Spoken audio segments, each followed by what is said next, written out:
The Common Core that I chose was Operations and Algebraic Thinking. It means to understand. Addition is putting together and adding to and understand. Subtraction is taking apart and taking from. The instructional groups I chose to best engage and meet the needs of my learners was Think, Pair, Share, One-on-One, and small groups. I chose these instructional groups because for kindergarten they're still learning numbers and they're still learning how to add and subtract. So I thought the one-on-one would be good for the children who are struggling, and the Think, Pair, Share to do with their partners just so they can compare answers and just learning off each other.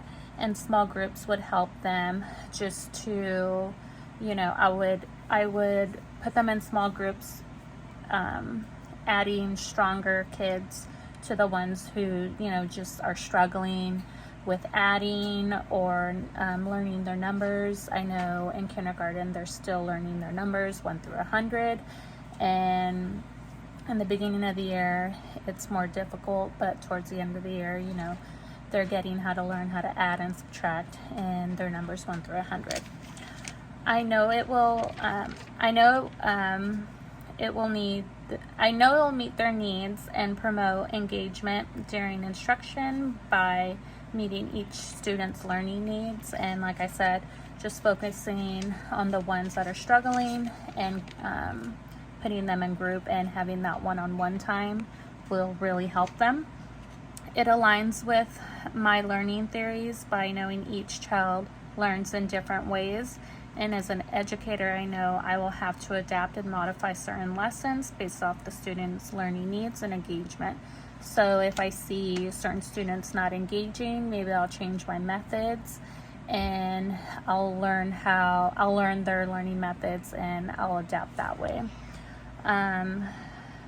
From my experience, I was a private school kindergarten for 2 years, and I had the students that came in that already knew their alphabet, know their letters, and know their numbers. And then I've had others where they didn't know anything coming in. So with them, I would talk to the parents, and their parents wanted extra work to work on them at home and just different strategies on how to help them more.